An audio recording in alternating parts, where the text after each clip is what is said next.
Hello, Dr. Marquez. Welcome to the International Dentist Podcast. Hey, how are you? Thank you for having me.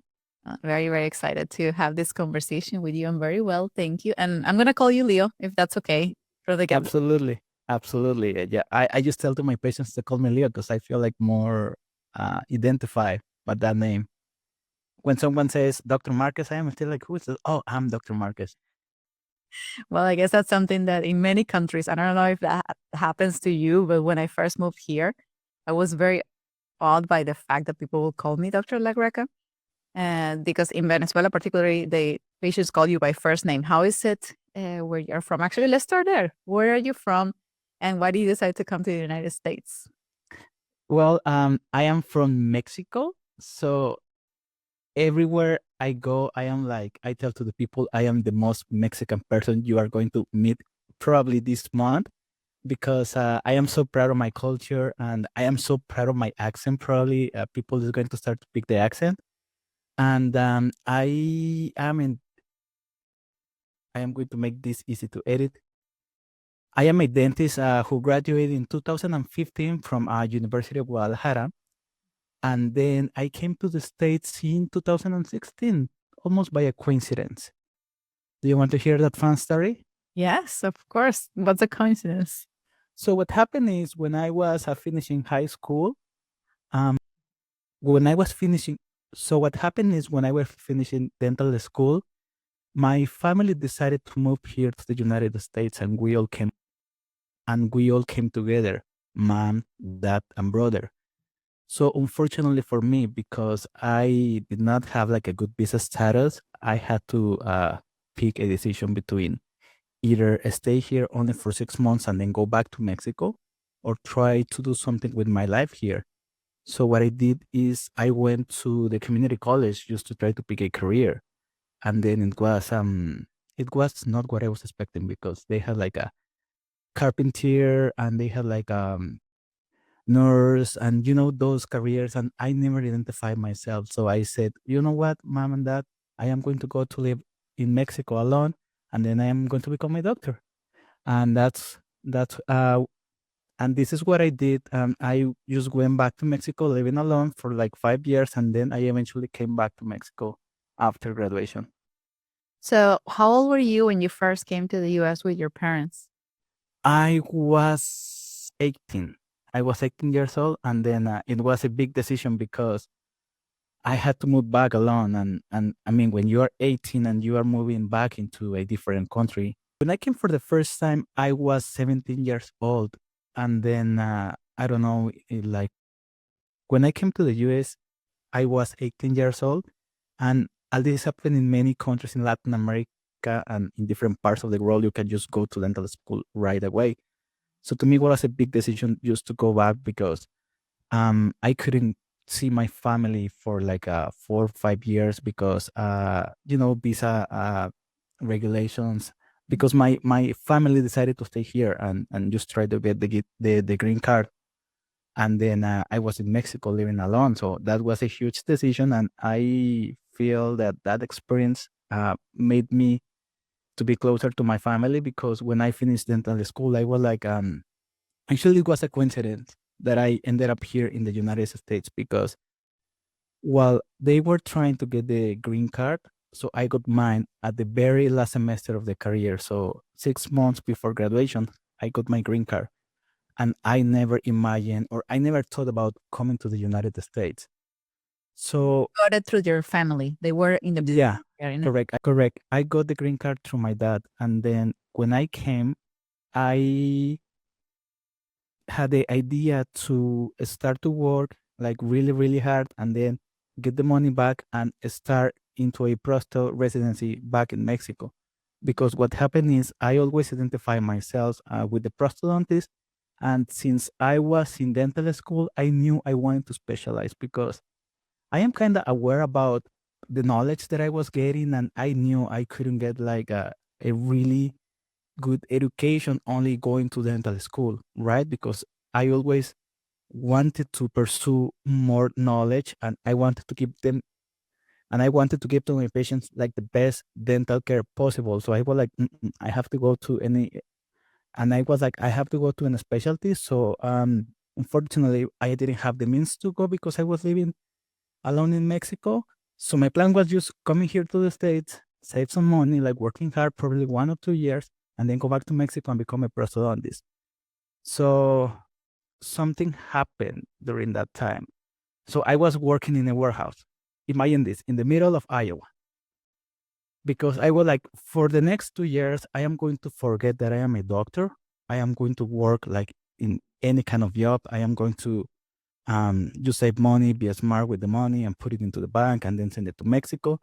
But what happened is there was a position as a dental assistant, and funny enough, I did not speak any English at all, like at all. No, when So you first came, you spoke no English at all? no, no, no, no, no, no. Yeah, because what happened in Mexico is even though we are neighbors with the United States, you don't learn English if you don't go to a private school. Mm. So all my life, I was in like public school, and then I never thought about coming to the US to move or to pursue a career.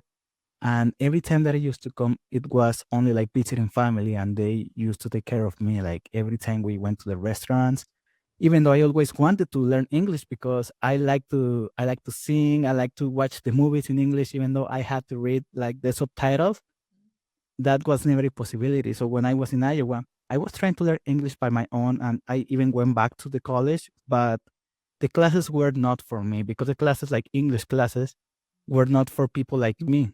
Those classes were for people who were like just getting the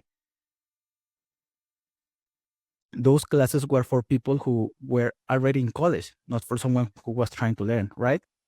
So I started to learn English in YouTube. So when this position opened, it was in the community health center. So 60% of the population there was from Latin America. So good, that was a deal for me because I knew they need me because all the staff were like English spoken from the area, from Iowa, and they needed someone who can communicate with patients. So I literally told to my brother, "Hey, write this to me," and I made him write. I can learn English fast.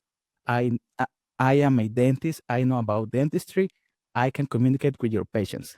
I learned to say that because I was reading it, and then I got my interview, and I look in the eyes to the program to the and then I look in the eyes to the director of the community health center, and I just I just said the line to her, and she was like, "Okay, I like the enthusiasm, and let's see if this works." And for the first, and of course, I got the job, right? And for the first 6 months, it was really difficult for me because every time the doctor and we had to spoke to the patient, we meet alone in the room, and he was kind of typing what he wanted to tell to the patient, and I was like, oh, I got it.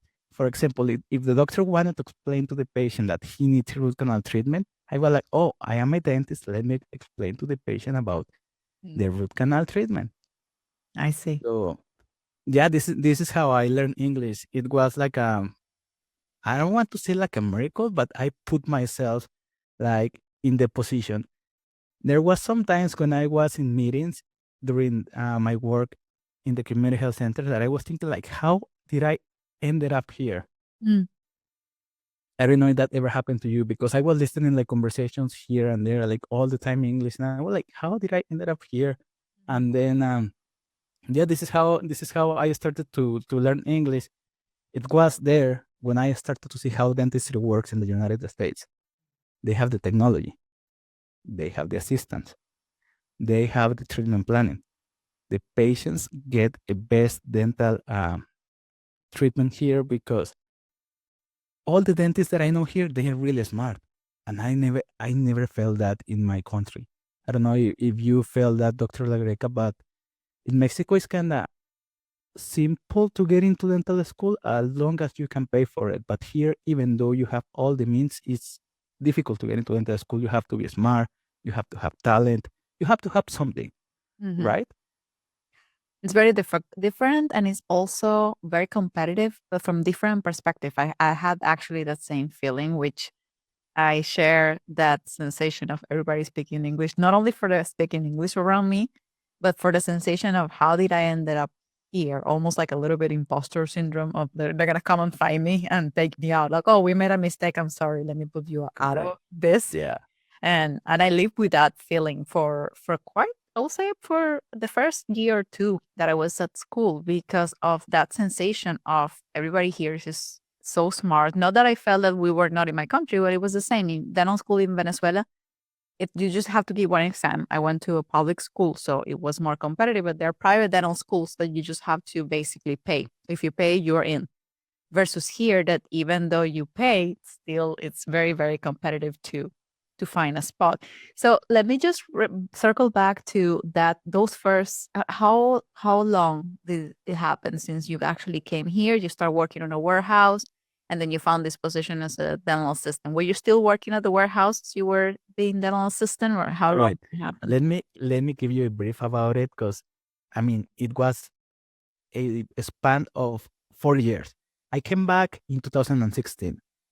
I immediately took like one of those English class that you can buy on the TV ads, like between the soap opera, and because my mom had it, it was supposed to last for like 6 months. I finished it in like 3 weeks. Wow. So you Yeah, intensively. I was doing that like 24/7 because at that time I didn't work in any place. So I started to work in that warehouse. And then there was a guy who he was able to understand me. And after 2 or 3 years, I was like, hey, how come were you able to understand and nobody else was able to do that? And he was like, well, I have like 5 kids. One was 2, one was 3, 4, 6, and 7. So you were talking like a kid. I was like, okay, that make a lot of sense. And then I moved to the community health center. I was working there for like 10, 11 months. And then I went to Texas because I was like, okay, I can communicate. I can have a conversation. I cannot be a dentist like this. I moved to Texas to study in like, I went to Texas to study something called the Intensive English Program for graduated people, something like that.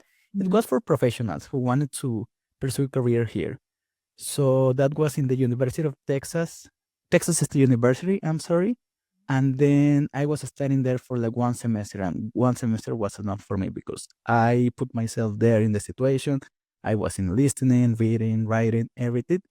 So I did good, and I was working as a dental assistant, and each where I was exposed to all these people, like all these international dentists coming, because living in Texas, I'm sorry, because living in Iowa, I was alone. I was only the dental assistant who was the dentist from Mexico.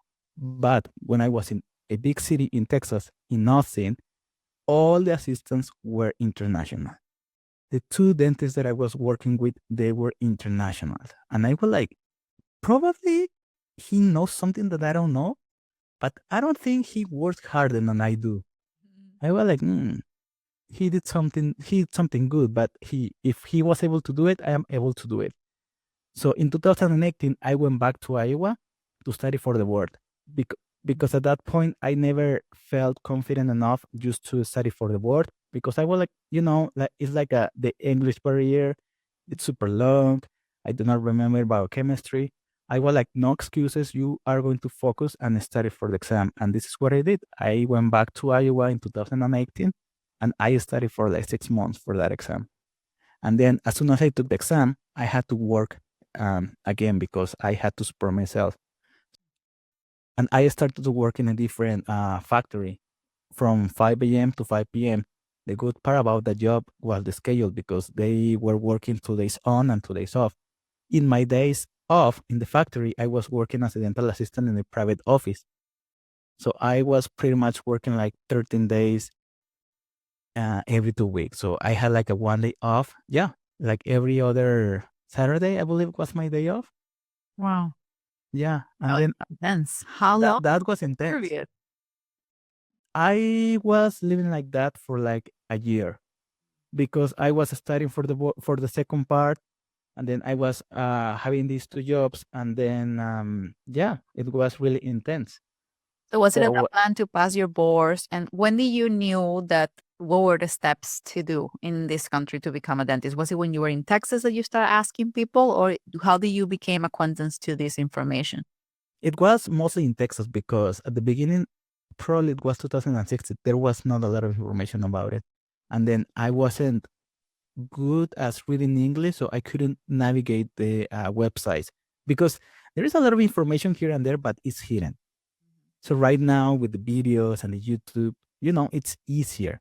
But back in the days, back in 2016, it was more difficult for sure. So when I was exposed to all these internationals, all of them were like, "Where are you at? Did you already pass the first part or the second, or you were applying to school?" And I was like one guy behind. Um, they were guiding me like, "Hey, you have to do this," and then more information started to appear about the internationals, on Instagram, like more people talking about it. But at that time, I was already prepared about what I wanted to do, and I knew the steps. But definitely, it was a little bit more difficult than it is right now. Mhm. So, do you feel in any point in that process of preparation, which took you 4 years from the moment that you came here till the moment that you actually decided to apply, did you feel at any point that you were in a disadvantage or you felt far from the goal? And what was in your mind to keep yourself motivated and still go after saying, I'm going to do what it takes and I'm going to apply to my dream program? And we're going to get to that in a minute. But what do you think was in your mind to keep you going? Correct. So what happened to me is since I am little, well, my mom tells me this. Since I was little, I used to say something and I had to do it no matter what. So I remember in those like gray days, because I wasn't having a fun time. I remember that I had some like anxiety, and I used to look myself in the mirror like at 4 a.m. before I used to go to the factory. And I was while I was brushing my teeth, and I was looking me to the eyes in the mirror, and you're saying like, you are going to become a doctor in the United States, no matter what. You are going to become a doctor. So while I was working in the factory, I had to work like super physically, right? So I was like dirty, like using boots, everything. And every time that I was having a hard time or a rough day, or I was really tired, or something that I didn't want it to do, but I had to, I was thinking, take all this pain and put the energy in your goals every single time, because when you're working in those like environments, you don't have to think. They Mhm. don't pay you to think. So I was doing a lot of like repetitive work, and all the time I was thinking like, I cannot do this anymore. I have to get into school no matter what. So yeah, so the more pain I had in my life, the more like energy I was directing through my goal. Yeah, that's nice because I feel a lot of people they feel away from the goal. And when they do, they have a hard time seeing it clearly and they have a hard time pushing it forward. And they're afraid, they're afraid of doing those type of jobs. Of course, that's something that I feel at any point when you're immigrating, there is a combination of things, right? You are an immigrant, so you're going through a phase of immigration. You're all going through a phase of a legal status, if that's the situation. And it comes later, the professional element. The professional element is not the element number one. You're basically becoming acquaintance to a culture, a language, and so many other elements that, of course, eventually becoming proficient in your profession is ideal, but it doesn't happen that quick. So having to experience what you did shows a lot of will and strength, working in whatever it takes, doing whatever, as long as you could stick to your goals. And I'm curious at the moment, which moment or what happened that make you feel unprepared to apply? Was it like, did you have several cycles or you apply only one cycle? Well, how was that process for you of applying to a program and to choose programs? Well, I have to tell you something. What I'm thinking right now is not what I was thinking back when I was applying, because I got into the second cycle and I am so grateful about it. So, for example, right now, I am so grateful for a lot of things that happened to me, bad things that I thought back then, oh my God, why? this is happening to me. I have been working so hard. So the first cycle when I was ready to apply, it was super late, super late. Most of the programs were already done. There was people already accepted into programs. I applied to like 4 or 5 programs, and I still got 3 interviews. But I was like, oh my gosh, why did I only got like 3 interviews? And Dr. Legreca, I was so busy like working that I went to one of the interviews without knowing what was an MMI. I was literally waiting for the airplane, and I was waiting and I was Googling what is an MMI interview. Of course, when you go and you are not prepared, the results are not the results you're looking for. That happened in San Antonio. Then next interview, I go to Buffalo to the bench test. I wasn't practicing enough. Why? Because I was doing a lot of things. I went to the bench test. I performed well, but I did not deserve to be there. This is what I think right now, but back in the day, it was painful. It was like, oh my God, what is this? Is what it was like, oh my God, what this is happening to me. But now I get it. I didn't deserve it. I wasn't ready. Then I got to tell. Then I went to Rutgers. I interview, waitlisted. It was heartbreaking, but that only gave me like more energy. Because every time something bad happens to me, I have to go to sleep like 7, 8 hours. The next day, I have a different mindset. I'm like, yesterday, I felt kind of sad because, I am human. I am smiling all the day. People who are around me, they are like, Leo, you have a great personality. You are always positive. Yes, but I only have to go to rest. And the next day, I am going to direct all that pain to my goal. So the second cycle, I was like, I don't want to live here in Iowa, like working in this job. So I applied to like 15 programs. And then I was being more prepared. I took my time. I read books about how to write an statement letter. I was paying to people to show me how to put my CV in a better way. Mhm. I was doing a lot of mock interviews. I prepared myself. I even bought the loops for the bench test. Mm. Even though COVID happened, all the interviews were online. I didn't need them, but still I had the loops. I was ready. I had all the mannequins. So I learned by my mistakes. I learned because I was so unprepared during my first cycle that in the second cycle, I was so prepared that I was like, there is no way that 15 programs are going to say no to me. And as I remember, I got like 11 interviews, but I only interviewed in two universities. Why? So what happened is UIC, University of Illinois, Chicago, those were the ones sending first invitation because my interview was super early.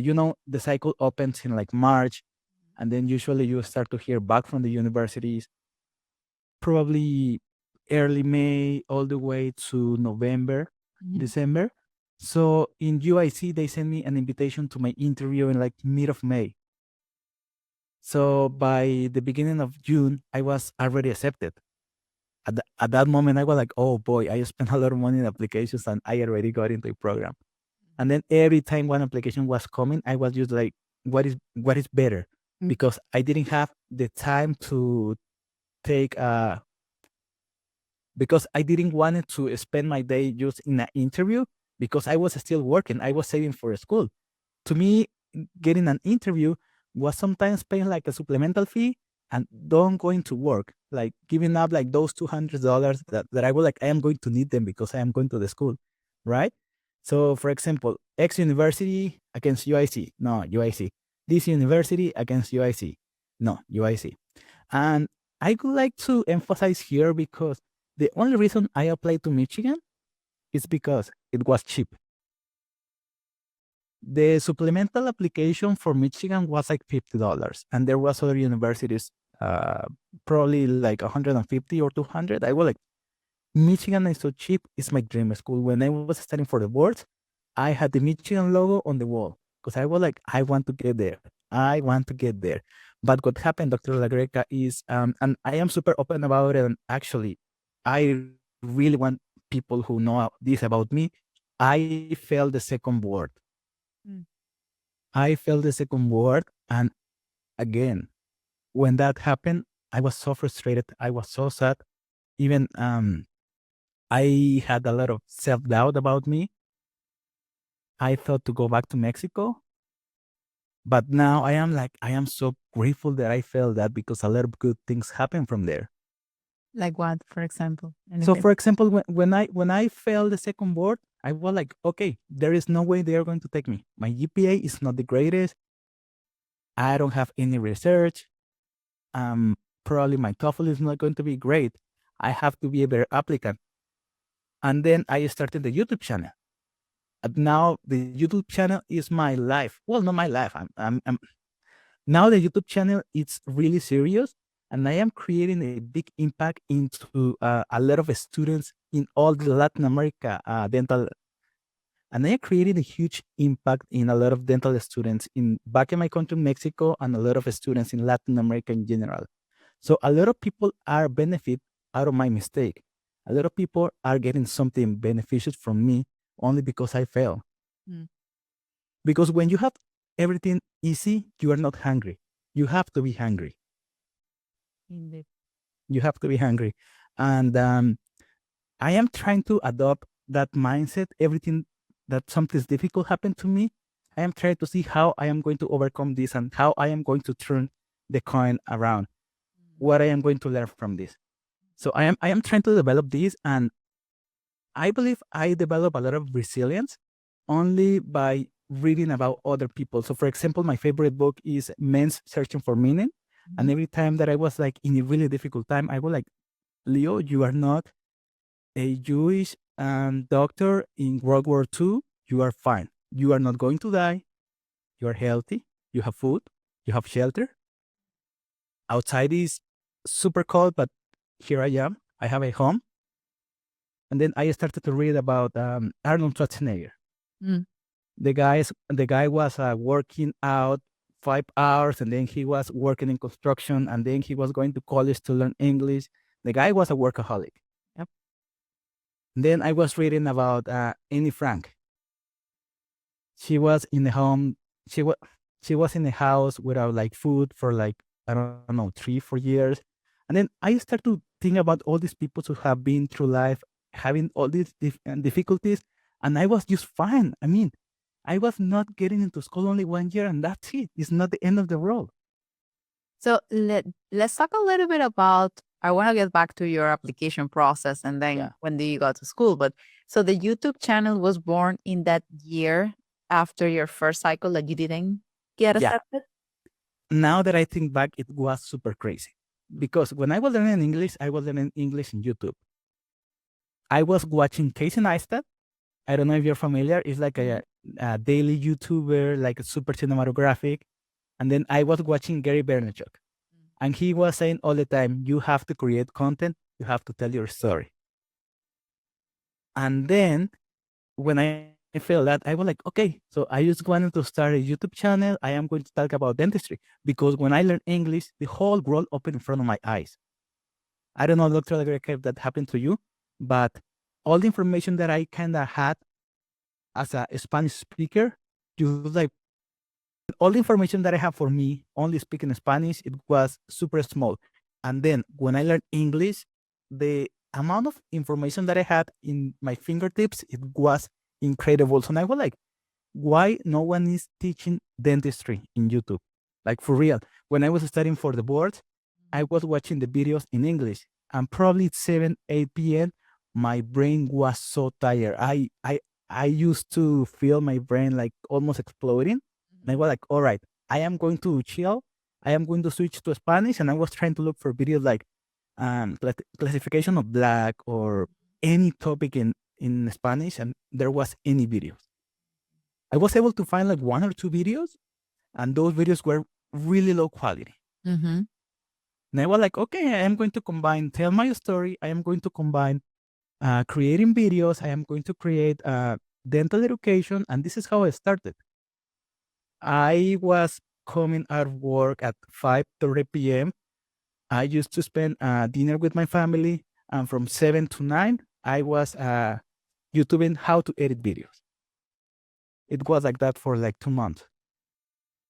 So you basically you train yourself on YouTube to edit I your trained videos. myself.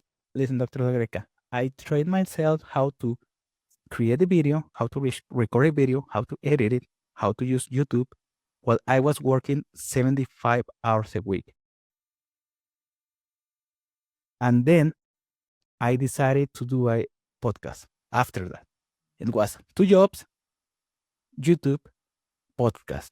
I don't even know how I did it. Oh, actually, I was listening about Miguel Ortiz. He used to say that when the pandemic happened, people used to think, oh, Miguel Ortiz, you're really busy. And he was like, no, I'm not. Before the pandemic, I was working this amount of hours. I was going to teach. I was flying because I had my courses and everything. I was working like 105 hours a week. I was like, if he can work 105 hours a week, I can do that. Probably 75 are going to be in the factory. 75 are going to be as a dental assistant, which I do not love, to be honest. I did not love to be an assistant, but I have 30 hours a week just to do what I want. Mm. So to me, be sitting in the computer, just following tutorials about Final Cut Pro, that's to me that is what I wanted to do, and this is why you are able to do things that other people see impossible. It's because if you are passionate about it, mm, it's not hard to it's not hard to do things. Absolutely. Why do you say that you didn't like being a dental assistant? Or I guess, what did you learn and what were the pros and cons of being a dental assistant? What would you say from that experience? Absolutely. After working 4 years, 3.5 as a dental assistant, you start to get bored, especially because the places that I was working in was more like a bread and butter dentistry. So probably the first 6 months, it was like a good experience. I was learning a lot about the American dental culture, about the procedures here, materials here. But then it was repetitive, and because I was all the time like hungry about learning new things. I wasn't learning new things, and I was just so eager to get into school that I was like, oh my god, I am here working as a dental assistant while I am dreaming to be a doctor. So it was really difficult in that aspect. Mhm. And being an assistant, to be honest, is really hard. Sometimes I am doing dentistry and I am like, gosh, this is easier than being an assistant, because being an assistant, you have to be here and there. And then you have to be like paying a lot of attention just to see what the doctor needs, what the doctor wants, what the doctor is going to do next. So sometimes 50% of the times I feel like being a dental assistant is harder, and you need to think like more, because when you are doing like a feeling, sometimes I found myself like in an auto mode. I am just working here, there, even I am talking to the patients in auto mode. But when you're an assistant, you cannot do that. You have to be like all the time alert. And then you have to perform a lot of tasks outside the dental chair. That's why I didn't like it. Especially because when I was in the community health center, I had to deal a lot with insurances. And I am not a huge fan of I am not a huge fan of insurances, but I had to do it. On the other side, the good thing about being an assistant is, of course, my application was really strong because of that. I was working in 3 different places, and those 3 places, all the dentists, I ended up having a good relationship with them, and they were like super nice with me. And of course, all of them, they wrote a recommendation letter to me. And I left that position because I had to move on, not because, I didn't like it. That's definitely one of the advantages. Are if you just come if you want to have a strong application, definitely something that you have to uh, take a look at, because it's going to make your application look better, only because you understand the American system, and I was able to understand how dentistry works in this country for sure. Absolutely. Let's actually touch base on that point of how to make an application strong. Do you feel that that's what it make yours the strongest? And what else do you feel people can do, especially people, let's say, coming from Mexico that have a similar background than yours? what do you think are some of the things that people can do or the things that you did to improve your application? Absolutely. So as I told you before, my application was completely different the second cycle. As I told you before, my application was completely different in the first cycle and in the second cycle. So the second time I was actually putting all the information in like more organized fashion. So you have to actually put all the information down there, Mm-hmm. trying to arrange that, stop, and then go the next day. Oh, this doesn't look as great as yesterday because today I am I maybe I can put this information here and maybe here. So you are going to start to tweak here and there, and eventually it's going to be good. But if you want to create your application in like one weekend, that won't happen. I mean, of course, will happen, but will not be effective. Mm-hmm. This is what happened to me. And then you have to do what you like. Because, for example, to me, I was doing the dental assisting for, of course, my resume and for the money. But because I like to do the YouTube, I was putting the extra mile. I also like to help people. So there was a situation, there was a time that I had to drive like 5 hours only to do one of those Mission of Mercy, the Iowa one. And actually, my parents were like, "Why are you driving 5 hours over there? And then you have to pay like hotel. Like, are they even going to pay you?" And I was like, "No, I just want to see, like, I just want to see what is this about. Never hear about it, and I just want to see how you can help others because as a working in the community health center, I knew there was a lot of people who didn't have even money to pay extractions. I was like, okay, I really want to take a look at it and go into those places and be genuine about your intentions puts you in a well position. I remember a lot of doctors down there, they introduced me to the dean of the University of Iowa. Like Amen. I was talking with a lot of dentists, and they were not like super familiar with internationals because Iowa is in the Midwest, and all of them were like, "Oh, kid, come here. We're going to introduce you to this doctor." We're like, "Really? Who is he?" He's the dean of the University of Iowa. And then when I was talking to him, he was like, "You know, you are the first Mexican that I know. Is like international." I was like, "Okay, I am going to." And I told him, "I am going to apply." I did it. I did it. But still, that puts you in a good place to. That puts you in a good place to meet people who are going to be willing to help you out. Because listen, there is a lot of people who are willing to help you. You only have to find them. And the only way you are not going to find them is you sitting around in your home. They are not going to knock your door and say, like, "Hey, do you need some help?" That won't happen. That's People yeah, go ahead. Sorry. and as I told you, you have to be genuine about your intentions. Because if you are there just to get something in return, that won't work either. I was just there and I just wanted to enjoy the conversation, and I just told them, "Listen, I'm from Mexico. I am a doctor. Yes, do not treat me like a doctor. I have to earn it here. I'm not in Mexico. I am in the United States. So right now, I want to learn from you." And they were like, "Okay, so take an impression." Yes, I was taking an impression. They were like, "Are you willing to take feedback?" Of course, give me the feedback. And now I became really good at impressions. Why? Because I was teachable, Mm-hmm. right? And then this is and this is the strategy that it's been working great for me. This is what I keep doing in Michigan. I usually go to a grad pros. I usually go to grad peri. I usually talk to people who are doing research.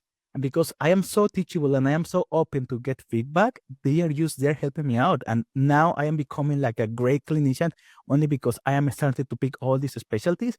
And when people knows that you care and you really are interested in learning, they are going to open like their hearts and their brain for you.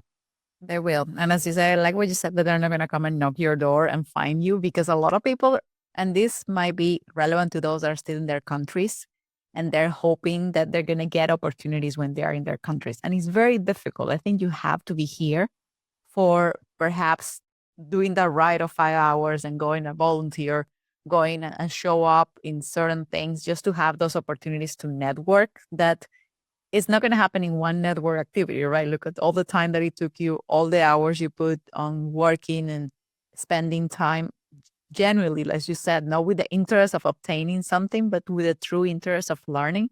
But that yields back. And I think those are, as you mentioned, strategies that foreign trained dentists can do to start becoming acquaintance to the system here, but at the same time to become part and show who you are. And I think that strength comes out in everything you do. So the more opportunities you have to be you in the different spaces, the more chances you will have to learn. That for sure.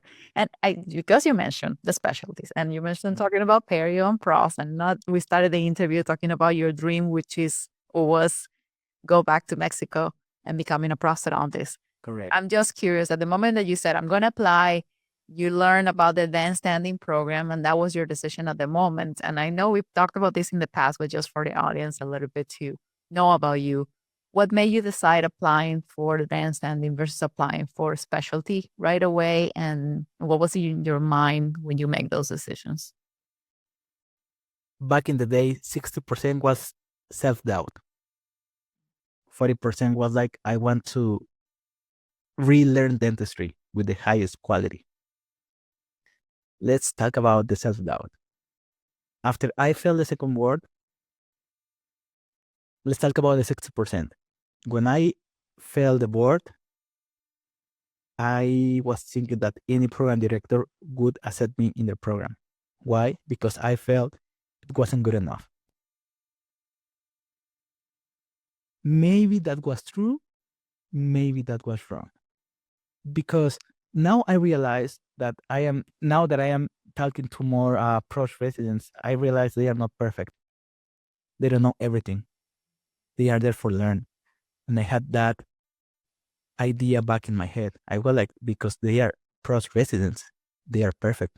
They know everything about pros. And that's so far from reality. So on the other hand, I was like, I really want to get good at general dentistry because I want to be a better clinician and then become an amazing prosthodontist. Unfortunately, I mean, everyone has a different experience. When I started to study for the boards, I was like, I have a few gaps here and there, and there's a lot of people who have been telling me I have a great self-conscious about who I am and what are my weaknesses. I have been told that by several doctors, and I could feel at that time. I felt that it was better for me just to get all the education back, became become my weaknesses strengths, and mostly because I wanted to be a better clinician in general, right? So probably if I couldn't fail the board, I could be applied to at least one or two pros programs. But I'm so happy that I ended up in an advanced standing program. I am extremely happy about it because I know I am going to become because I know for me it's going to be easier to become a good prosthodontist because I am starting to understand a lot of things that I couldn't understand at the beginning. Maybe it was because my education wasn't that amazing, or maybe because I was so young to understand that because I was learning a lot of like important information when I was 20 years old. And of course, that plays a big role. And now I am so mature that I am paying so much attention about these small details, but those details are extremely basic. So, for example, I mentioned perio.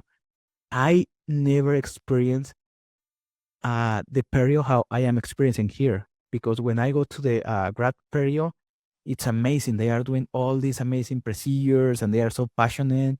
They are doing research, and I never had that opportunity in my country.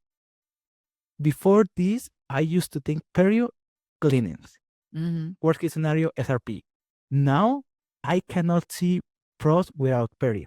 I have even thinking myself like maybe I should go to perio after pros, or maybe I should start to do a perio pros because I understand how important it is too. And someone said in your podcast, you don't know what you don't know. Now I know a lot of things that I didn't know, and I am so eager to learn new things that I don't know yet. Yeah. I'm extremely eager about that. And of course, it's like 2.5 years to do the international, but I am enjoying every single day. So living in Ann Arbor is like a 70,000 small town. I am having the time of my life. I feel like I am having a lot of classmates. We are somehow creating like our small family, and you know, a grad process the same, Mhm. but there's like 4 or 5 people, and that's it. Yeah. How large Le- is the class in Michigan? 130 with the internationals. Okay. How many of the are the internationals? The internationals are 20. Okay. And you're completely integrated with the dental Completely, student? 100%. We are just mixed in the clinics, and there is no distinction unless you say, "Hey, I am an international." And actually, I don't like to say I am an international Mm. to the professors because I just want to be teachable. I don't want them to think I know what I am doing. I rather ask and learn, and maybe learn something that I didn't know before, because this is why they are there, right? Yes, indeed. And I think So, one thing, yeah. mhm. No, go ahead. Oh, and one more thing to mention about this, Dr. Lagreca, is of course I did not apply because I wasn't confident enough.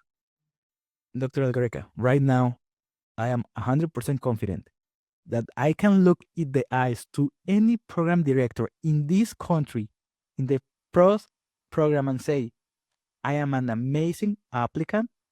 I might not know everything, but I have the attitude. I have I have the energy, I have the attitude, I am teachable, and most importantly, you are not going to regret to take me to your program. I have the confidence. If you don't have confidence, you don't have anything. And that's the most difficult part to build, because if you don't believe it, they are going to know it. Mhm. If you believe it from the bottom of your heart, they are going to know it. And they are going to be like, all right, Leo, you sold me. You are here. Yeah, but actually, interesting you mentioned that because the confidence is something that takes experiences to build, right? Some people are overconfident by nature, or let's just not say overconfident, just more confident than others by nature. When you experience certain things in life that either defeat you or lower uh, your expectations about yourself or affect your ego, which I share when I took part one as well that I failed, and I've shared that in the podcast before. It's really emotionally defeating. So it's difficult to rebuild that trust again. But once you take certain steps, and I think every effort, every sacrifice you did, and also having a little bit more maturity helps you to be in a better place. And something that you probably experience with the dental students here, different to in many other countries, especially in Latin America and Mexico and Central America, is that we go to dental school very young. So you said we learn a lot of important information and we're only like 18 or 19. So we don't even know exactly what the future of our life is going to be here. Although, yes, college adds an extra cost and extra time, etc. It also brings you into dental school more mature. People start dental school, they're 23, means that they might graduate and they're some of them are in their 30s. So that actually brings an element that I think is very important, which is being mature enough to understand the value of the education you're receiving, to understand the value of how would that picture in your life. And I think that timing information, it's very important. Not only the information, maybe you actually did receive the information, maybe I received the information when I was in dental school in a different perspective, but we were not ready yet I to learn. completely agree with that. And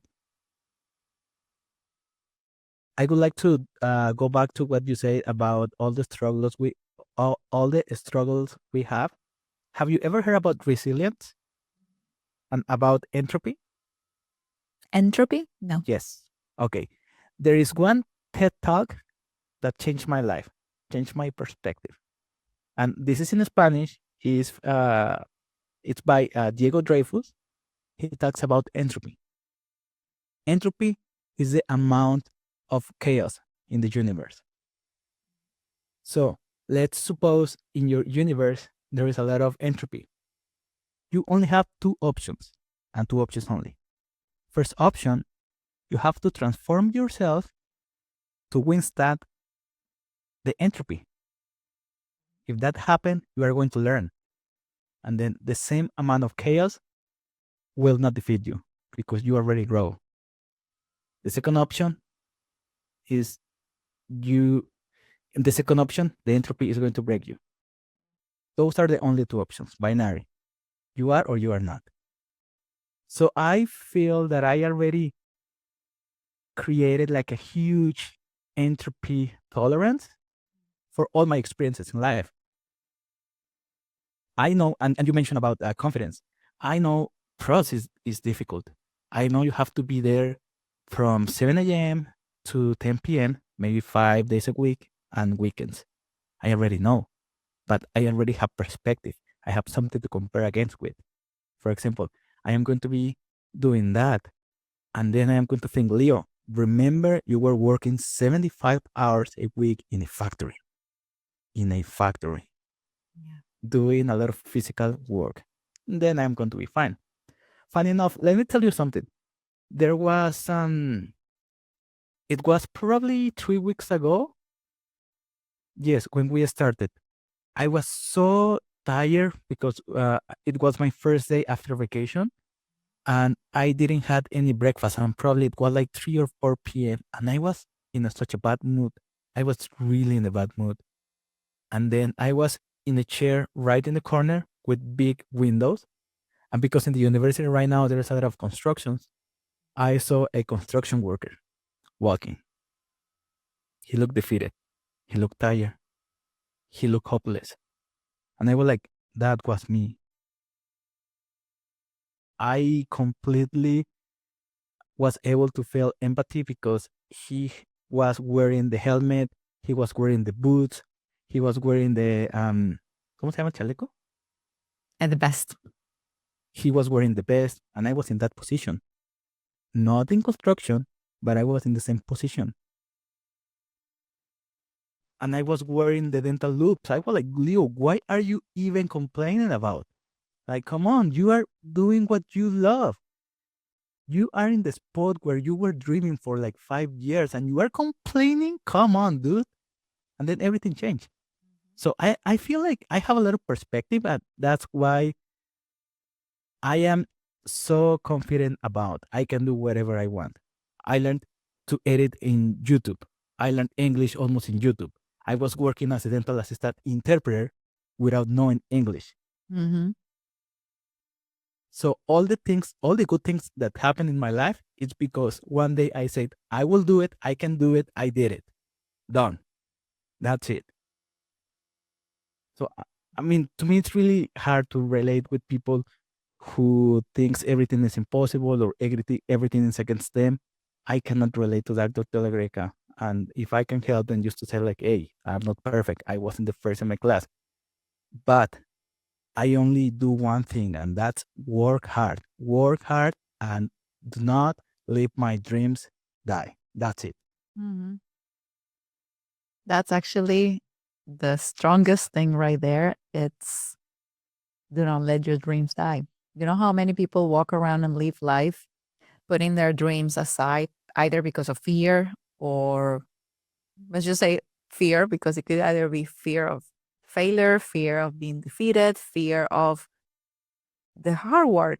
And it's not easy. It's easy said than done that you work 75 hours a week, but it actually represents a lot, right? It represents putting yourself in very uncomfortable situations for quite some time, unpredictable time, right? You didn't know how long you'll have to do that. It's not like you knew Correct. I'm going to do this for a year and then I know I'm going to be all set. It took you 5 years before I actually get to a university and get into a program, even though, let's just say for some people, might be the immigration status.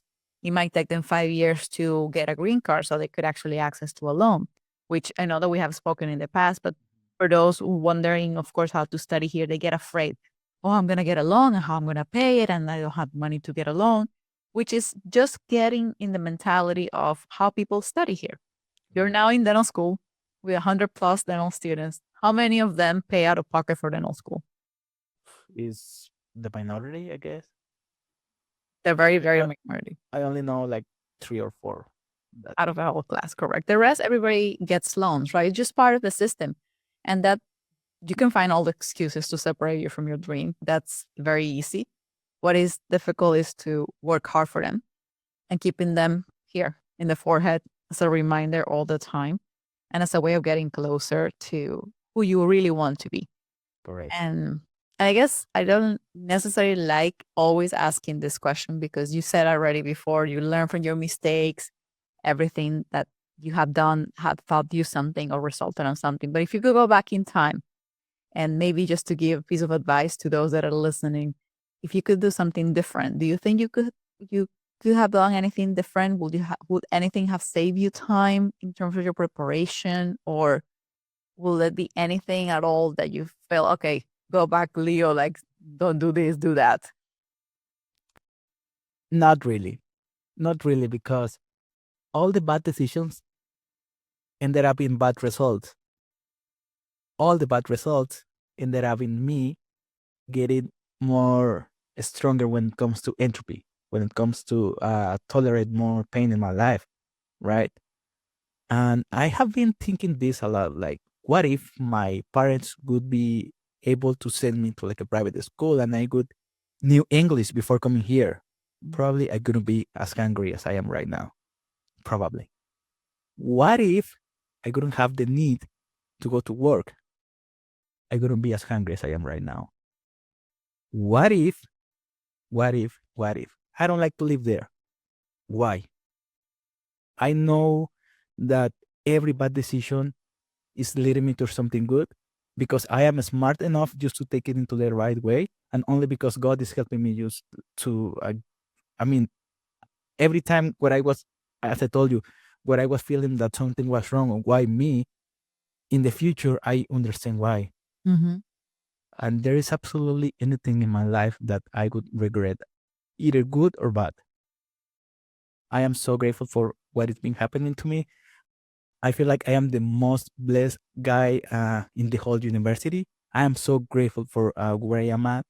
I am so grateful for what happened to me. And I am so grateful that I am enjoying every single day at the fullest. I'm so happy. I am happy from the bottom of my heart with all my mistakes, with all my successes, with everything that is happening to me, either good or bad. So, for example, today I had to wake up at 7. I had two patients. The first patient was something that I wasn't expecting. A lot of people could be complaining about what happened. I was like, this is a great opportunity to learn. Was able to um, discuss the treatment plan with the pros and restorative. And it was amazing. I was so busy. I came home at 5 p.m. I have to go back to school right now because tomorrow I have a pickup t-shirt, and then I have to bring the t-shirts, and then I have to edit the video right now before I go to the bed. I have to review some literature, and a lot of people would be like, "Oh, you are really busy." And I am like, "Yeah, maybe, but I'm so happy because I am doing what I want." And this is at the end of the day. If you are doing what you want, it doesn't matter if you are doing it 18 hours a day. If you are doing what you don't like, this is if you are doing what don't you like, it doesn't matter if it's only 1 or 2 hours. You are going to simply don't like it and complain about it. Absolutely. That's actually a great message. And I want to thank you, Leo, for sharing openly and humbly what your experiences have been because and we talked about this at the beginning, many times we feel the goal is so far.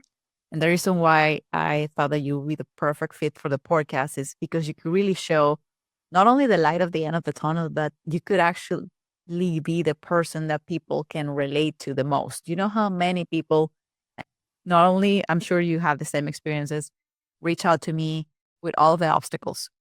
Yeah. Oh, I don't have time. I don't have money. I don't have anybody to help me. I don't have volunteer. I don't. Or the the sad part element related with failure. And I feel it all comes back to you. Who are you in your heart? Who are you in your brain? Where do you direct your energy and the things that you want to achieve? And then how committed you are to your goals. And as you said, you did what it took and you were not scared of working, you were not scared of sacrifices. But I want you to have the last minutes of the interview to close with a piece of advice. If you could share a piece of advice to an international dentist, maybe to your friends that are in Mexico wanting to come here, that they reach out to you all the time asking you, what should I do? what would be the piece of advice that you'll give to the international dentists out there wanting to come to the United States? Well, the first piece of advice, it would be clear your mind. Let's talk about numbers. Every year, there are 500 and something international students getting into a program. Okay, this is your first year of application. Maybe your application is not great. They are going to take the most competitive 500.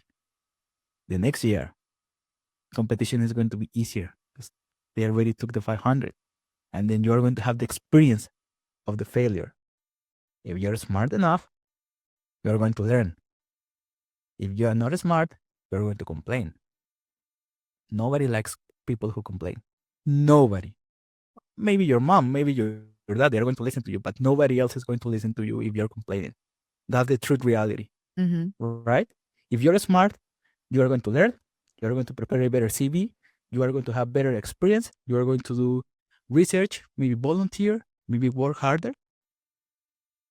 You're going to become a better applicant. That doesn't happen in the second year. Oh my God, is that the end of the world? No, absolutely no. You have one more year to prepare your application. And the most important question that I would like them to answer for themselves is, how bad do I want this? Because, oh boy, if you don't want this that bad, you're going to have a really hard time. And at the end of the day, you have to be honest with you.